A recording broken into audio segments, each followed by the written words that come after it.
Salam saudara pemirsa, sampai jumpa kembali dengan kami dalam program Berita Pengharapan.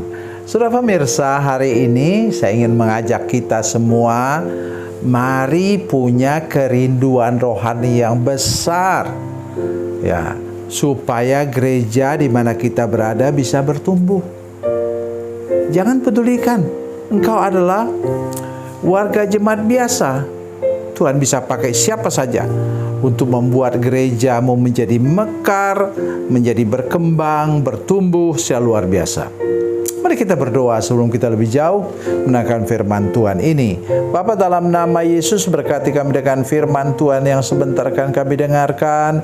Buka pikiran dan hati kami Tuhan, urapi dengan Roh Kudus supaya kami dapat mengerti dan kami berguna, benar-benar berguna bagi gereja di mana kami berada. Terima kasih Tuhan, dalam nama Yesus, haleluya, amin.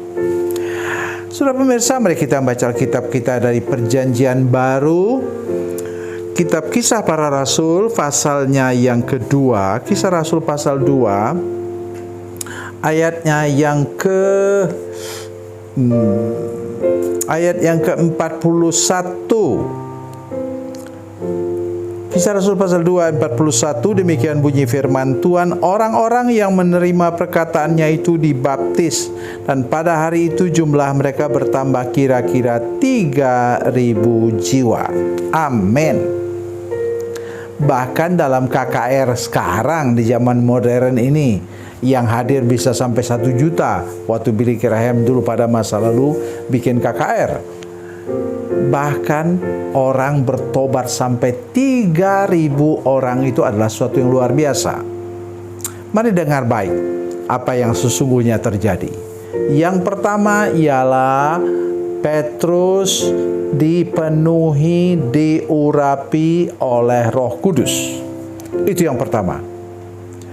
Saudara sekalian, kita sekarang jangan mengandalkan gelar, itu memang perlu gelar sih, supaya kita bisa melayani Tuhan dalam jangka panjang.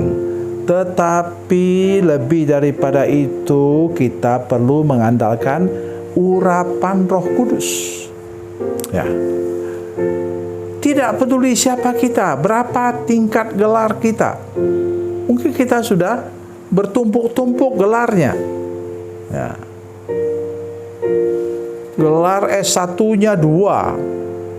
Ya, gelar S2-nya 2, gelar S3-nya 2. Biarpun demikian, apa yang diperlukan? Urapan Roh Kudus. Itulah modal dasar dari Petrus ini. Nah, yang kedua, apa yang terjadi dengan Petrus? Dia itu penuh dengan firman Tuhan. Sudah perhatikan misalnya dalam ayat yang ini.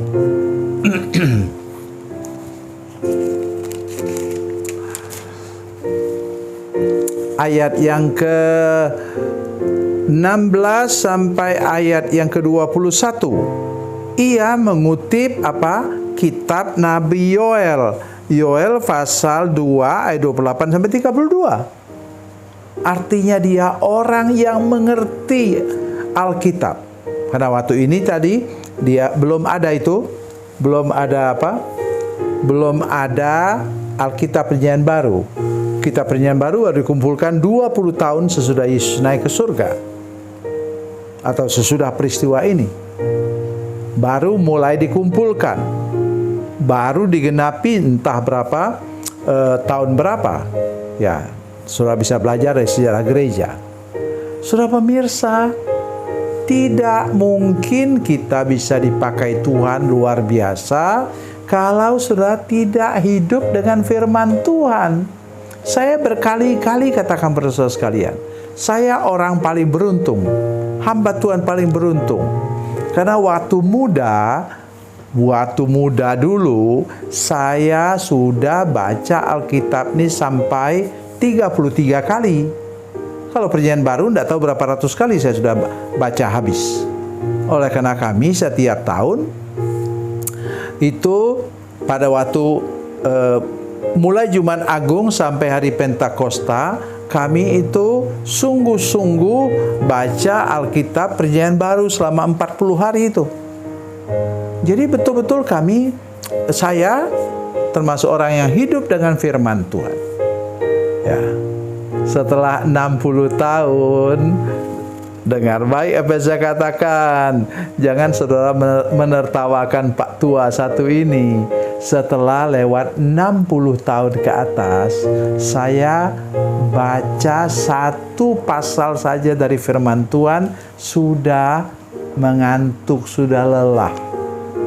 Bukan karena saya tidak rohani, memang kondisi tubuh fisik kita itu tidak bisa diabaikan. Saya mau sampai ke kebenaran firman kepada saudara sekalian. Ketika Petrus dan Yohanes berlari dari kota menuju ke kuburan Tuhan Yesus itu, maka apa saudara sekalian? Petrus terlambat dan Yohanes lebih cepat. Kenapa? Karena Yohanes jelas larinya lebih cepat karena dia lebih muda. Nah, itu perhatikan baik-baik itu. Dalam hal kita baca Alkitab, mumpung masih muda, mari kita serius diisi dengan firman Tuhan sehingga kita menyampaikan firman Tuhan seperti Petrus di sini, kita di bawah urapan firman Tuhan. Nah, kemudian yang terakhir, katanya firman Tuhan katakan, maksud saya ayat yang terakhir, demikianlah dengan banyak perkataan lain lagi ia bersaksi dengan mendesak mereka, katanya, berilah dirimu diselamatkan dari generasi yang jahat ini. Apa maksudnya? Rasul Petrus menutup khotbahnya dengan menantang mereka untuk bertobat, untuk sungguh-sungguh mau ikut Tuhan. Dalam hal ini berita tentang Yesus. Jadi saudara sekalian, kita ini harus ditantang. Itulah kadang-kadang kita ditantang dengan apa? Kesehatan yang memburuk.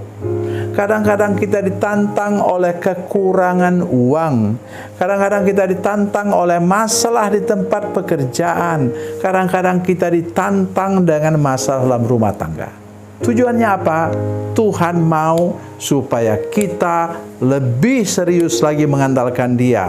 Percaya sungguh bahwa Tuhan yang kita sembah itu Tuhan yang pegang kendali dan yang berkuasa membalikkan keadaan.